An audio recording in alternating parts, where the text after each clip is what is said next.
급변하는 시대를 살면서 치유와 성장을 도모할 수 있는 유일한 길은 오직 읽고 쓰는 삶뿐이라는 철학을 가지고 오늘도 변함없이 지필과 강연에 힘쓰는 자이언트 북 컨설팅 대표 이은대. 대한민국 1호 출간 프로듀서로서 2022년 9월 현재 514호 작가 배출이라는 경이적인 성과를 창출한 그가 책 쓰기에 대한 자신만의 노하우와 철학을 담은 신작이 바로 작가의 인생 공부다. 잘 쓰기 위해 잘 살기로 했다는 모토처럼 잘 사는 방법을 문장에서 배운 경험을 이 책에 담으며 쓰는 인생이라 다행이라고 고백하고 있다. 힘든 날에도 글을 썼고 아픈 순간에도 글 썼으며 쓰기 싫은 날에도 한 줄 적었습니다.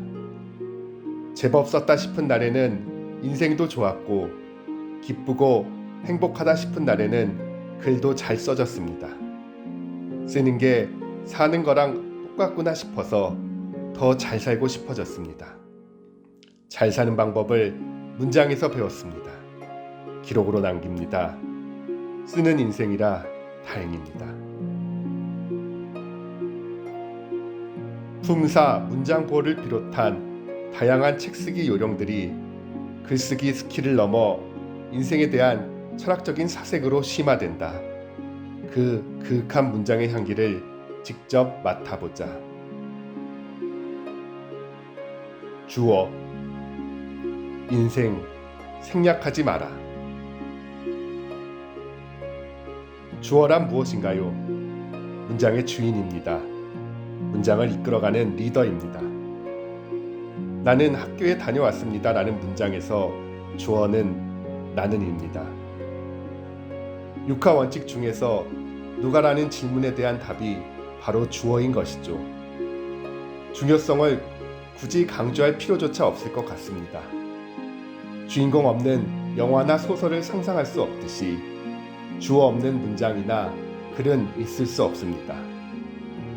싸웠다라고 말하면 당장 묻게 됩니다. 누가? 복권에 당첨됐다라고 해도 궁금합니다. 누가?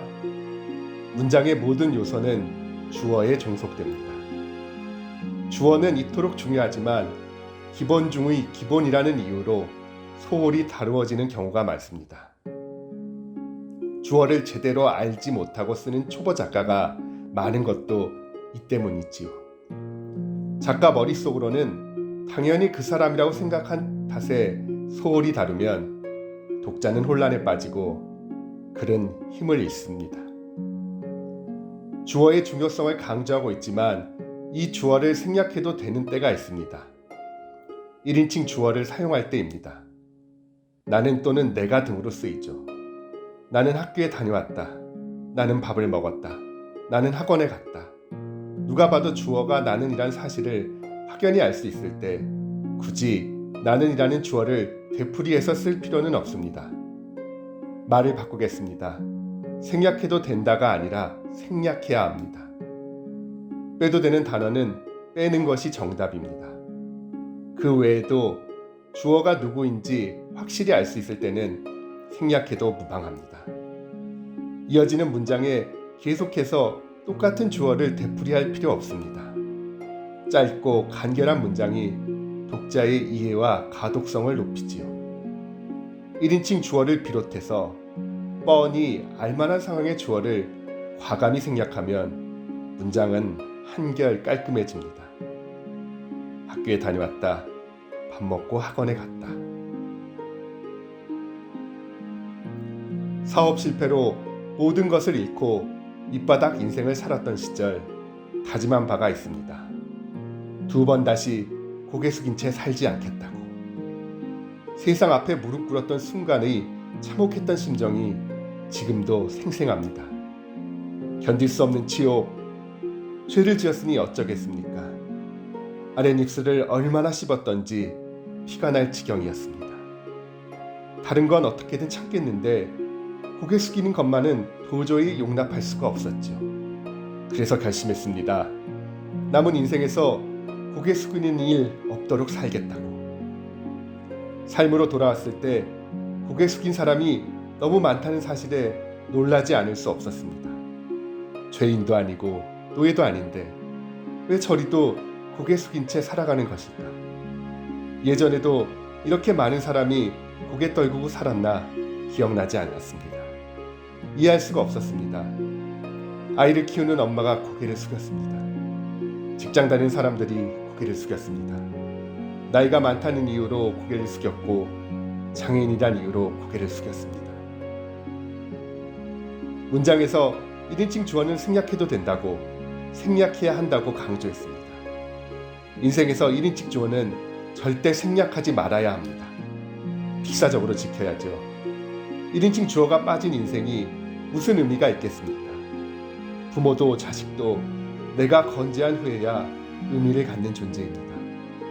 자신의 이익만을 우선적으로 여기는 이기주의와는 전혀 다른 이야기이지. 존재 가치와 본질, 어떠한 경우에도 온 힘을 다해 지켜내야 할 사람이 바로 나 자신이라는 말입니다. 문장에서 1인칭 주어는 나머지 저를 이끄는 리더 역할을 수행합니다. 인생에서 1인칭 주어는 삶의 통수권자입니다. 어떤 성과를 얼마나 내었는가 따위의 채점과는 무관합니다. 1인칭 주어는 임명되거나 선택받은 것이 아니라 그 자체만으로 모든 권한과 책임을 부여받습니다. 나는 태어나면서부터 비교 대상 없는 유일무이한 존재임을 잊어서는 안 됩니다. 고개 들고 어깨 펴고 당당하게 해야 할 일이 많습니다. 주어진 인생을 확장시켜야 하고 힘들고 지친 사람들을 도와주어야 하고 자신의 경험과 지식으로 더 나은 삶을 추구해야 합니다. 짐승의 대가리는 앞에 달렸지만 인간의 머리는 위에 달렸습니다. 숙이지 말라는 뜻입니다. 떨구지 말라는 증거입니다. 실수하고 실패할 수 있습니다. 저도 그랬고 당신도 그랬고 세상 사람 모두 마찬가지입니다. 아직 실수나 실패 경험 없는 사람이라면 앞으로 겪게 될 것입니다. 예외는 없으니까요. 그러니 실수와 실패조차도 고개를 숙일 이유가 되지 못합니다. 실수와 실패는 도전하는 사람만이 가질 수 있는 경험입니다. 견장이나 다름없죠. 오히려 떳떳하게 밝히고 한 걸음 도약한다는 심정으로 나아가야 합니다. 자존감 중요합니다. 자신감 필요합니다. 어려운 말 쓰지 말고 고개부터 들어야 합니다. 밖에 나가면 길바닥 보지 말고 제일 먼저 태양과 하늘과 구름부터 봐야지. 어깨 쫙 펴고 소리도 꽥 지릅니다. 어느 맥주 광고에서 날렸던 멋진 멘트를 기억합니까? 덤벼라 세상아. 무엇 하나 잘난 구석이 있어야 고개를 들고 살지요. 잘 몰라서 이런 말을 하는 겁니다.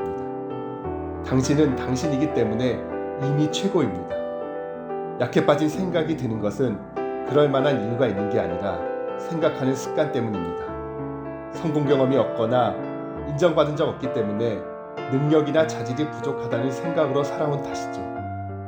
잘못된 게 있으면 뜯어 고치면 됩니다. 잘못된 생각 습관이니까 이제부터 다르게 생각하면 되는 거지. 내가 고개 들지 못할 이유가 뭐 있어? 내가 당당하지 못할 이유가 어디 있어? 어차피 지금 인생도 썩 마음에 들지 않았는데 당당하게 고개 들고 산다고 해서 더 나빠질 게 있겠어? 큰 소리로 한 번만 외쳐보길 권합니다. 저도 이렇게 해서 생각 습관을 바꾸었습니다.